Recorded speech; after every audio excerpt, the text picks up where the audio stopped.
Bullet train మార్గాలకు Hyderabad హబ్గా మారనుంది. చెన్నై, బెంగళూరు, పుణె మహానగరాలకు భాగ్యనగరం కేంద్రంగా ఉండనుంది.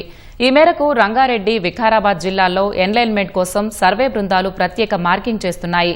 ఈ ప్రక్రియ అనంతరం తుది భూసేకరణ వివరాలపై స్పష్టత వచ్చే అవకాశం ఉంది. అయితే స్థానికంగా ఈ మార్కింగ్ రైతుల్లో కొంత ఆందోళనను కలిగిస్తున్నాయి. బుల్లెట్ రైలు నిర్వహణ పనులు, ఉమ్మడి రంగారెడ్డి జిల్లా పరిస్థితులపై మా ప్రతినిధి శివరామకృష్ణ అందిస్తున్న గ్రౌండ్ రిపోర్ట్. భారత్లో రైల్వే వ్యవస్థ గణనీయంగా అభివృద్ధి చెందుతుంది. ముందు సాధారణ ట్రైన్లు, తర్వాత వందే భారత్, ఇప్పుడు బుల్లెట్ ట్రైన్స్ కూడా అందుబాటులోకి రానున్నట్లుగా కూడా అధికారులు తెలియజేశారు. అయితే దీనికి సంబంధించి national high speed railway corporation limited ఏదైతే ఉందో 7 కారిడార్స్ని ప్రతిపాదించింది. అందులో ముఖ్యంగా హైదరాబాద్ని హబ్గా చేస్తూ 3 ఉన్నాయి. Hyderabad to Chennai, Hyderabad to Bengaluru, Hyderabad to Pune. So ఈ హైదరాబాద్ టు చెన్నై, దీనికి సంబంధించి హైదరాబాద్ టు చెన్నైకి సంబంధించి ఉమ్మడి రంగారెడ్డి జిల్లాలో క్షేత్రస్థాయిలో పనులు అయితే ప్రారంభమయ్యాయి. ఎన్లైన్మెంట్ అట్లాగే మార్కింగ్ సంబంధించి సర్వేలు కూడా పూర్తి చేశారు. అయితే రైట్స్ ఇంజనీరింగ్ లిమిటెడ్ ఏదైతే ఉందో అది సర్వే చేసినట్టుగా కూడా తెలుస్తుంది. అయితే దీనికి సంబంధించి ఇక్కడ మొత్తంగా చూస్తే కనుక ఇటు కందుకూరు, మహేశ్వరం, అట్లాగే యాచారం ఇటువంటి మండలాల్లో కూడా దీనికి సంబంధించినటువంటి పనులు ఏవైతే అలైన్మెంట్ కానీ అట్లాగే మార్కింగ్ సంబంధించినవి చేశారు. అయితే ఈ యాచారం మండలంతో పాటు శంషాబాద్, కందుకూరు అట్లాగే మహేశ్వరంకి సంబంధించి చూస్తే కనుక మహేశ్వరంలో మన మాజీ హోంమంత్రి దేవేందర్ గౌడ్ ఇంటి ముందు ఒక మార్కింగ్ కూడా కనిపిస్తుంది మనకు.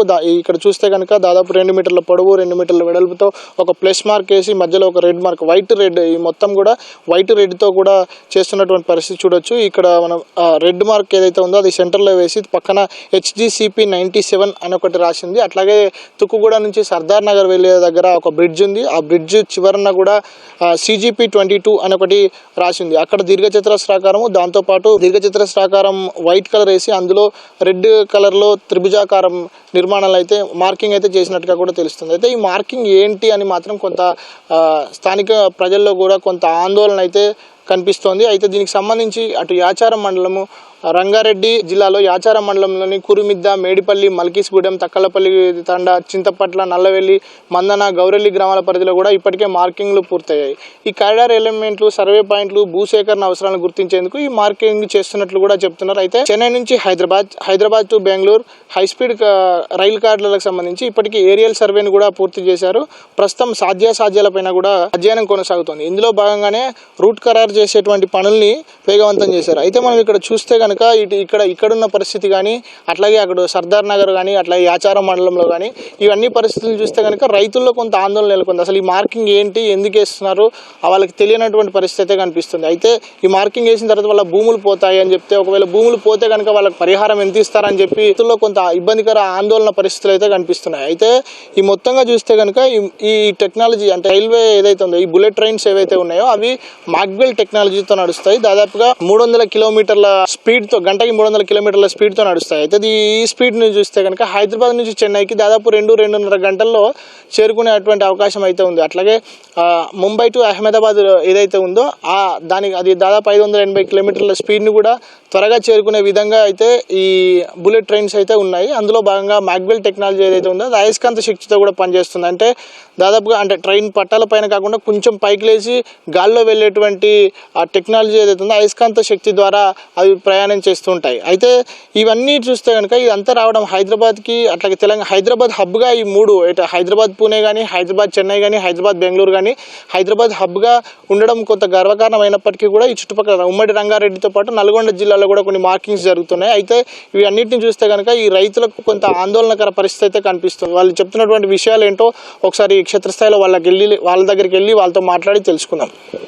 హైదరాబాద్ చెన్నై కారిడార్కి సంబంధించి ఇక్కడ ఒక మార్కింగ్ అయితే ఉంది. ఈ మార్కింగ్ ఎక్కడ ఉందంటే తుక్కుగూడ నుంచి సర్దార్ నగర్ వెళ్లే వైపు ఒక బ్రిడ్జ్ ఉంది. బ్రిడ్జ్ చివరన ఎడ్జ్లో ఇక్కడ మార్క్ చేసినటువంటి పరిస్థితి అయితే ఉంది. ఈ బ్రిడ్జ్ పక్కన ఉన్నటువంటి రైతులు ఉన్నారు, వాళ్ళతో ఒకసారి మాట్లాడదాం. అసలు రైతుల్లో ఎటువంటి ఆందోళన ఉందో వాళ్ళని అడిగి తెలుసుకుందాం. రైట్ అన్న, చెప్పండి, ఎక్కడ మీ వ్యవసాయ క్షేత్రం ఎక్కడ ఉంటుంది? ఈ మార్కింగ్ ఎక్కడ? రోడ్డుకి ఇరుపక్కల మాది. ఇది దానికి ఎట్లేసిరు, సెంటర్కి వెళ్ళి పోతుందా, రోడ్డు పడుతూ పోతుందా, ఎన్ని ఫీట్లు పోతుంది, ఎన్ని గజాలు పోతుంది, ఏది చెప్పలేదు ఎవరికి. దీనికి సంబంధించి మీకు ఒకవేళ పరిహారం వస్తే కనుక ఎట్లా మీకు పరిహారం అంటే ఇప్పుడు మార్కెట్ రేట్ ప్రకారం కట్టిస్తే ఓకే, లేదు అంటే అబ్జెక్షన్ ఉంటుంది కంపల్సరీ. అది ఈ బుల్లెట్ ట్రైన్ వస్తే మళ్ళీ మీకు ఉండేటువంటి బుల్లెట్ ట్రైన్ వచ్చినప్పుడు పక్కన ఉన్న రేట్లు కూడా ఇంక్రీజ్ అవుతాయి కదా? ఇంక్రీజ్ అయితే ఉన్న పొలం పోయినాక ఇంక్రీజ్ అయితే ఇప్పుడు ఎవడు ఉన్నది వాయ్ మరి వేరే రైతు బాగుపడతారు. నాకేమి ఇస్తారు మరి? ఆ రేట్ ప్రకారం ఇస్తే మేము ఏమైనా పోయి కొంటాం కదా. మార్కెట్ రేట్ ప్రకారం ఇస్తే మేము పోయి ఏమైనా కొంటాము. ఆ విధంగా ఇస్తే ఓకే, ఇవ్వకపోతే ఇక దాని పరిణామం అనుకోక ఇప్పుడు నడుస్తూనే ఉన్నాయి కదా. మనతో పాటు ఇంకొక రైతు కూడా ఉన్నారు, ఆయనతో మాట్లాడదాం. అసలు ఇది వేసినప్పుడు మీరు చూసి ఆ రోజు మీరు ఉన్నారా? లేదు సార్, మనం చూడలేదు ఇక్కడ. అయితే నైట్ వేసిపోయారు. అది నైట్ వేసిరు. మళ్ళీ తెల్లారితేకల్లా మూడో వారానికి మళ్ళీ ఇది వేసిపోయారు. మరి ఏంది అది దాన్ని ఏమంటాం, కొలత చూసుకుంటూ వచ్చిరు వాళ్ళు. మీరు అడిగి రావాలంటే ఎక్కడి నుంచి ఏంది అసలు ఈ కొలత ఏంటిదని ఆయనతో అడిగినాం. అడిగితే ఏమన్నాడు, శంషాబాద్ నుంచి చెన్నై అన్నారు నాతోటి. ఇప్పుడే మా భూమి ఓనర్లను పిలిపిస్తే మళ్ళీ ఫోన్ చేసి మాట్లాడింది ఆయనకి ఇచ్చిన ఫోన్. సో ఇవి మొత్తంగా ఇక్కడ రైతులు చెప్తున్నటువంటి విషయాలు. అయితే ఈ రోడ్డు ఏదైతే ఉందో, ఈ బుల్లెట్ ట్రైన్ ఏదైతే ఉందో, ఈ వ్యవసాయ క్షేత్రాల నుంచి వెళ్తుందా, అసలు ఎక్కడి నుంచి వెళ్తుంది, రైతులకు ఎటువంటి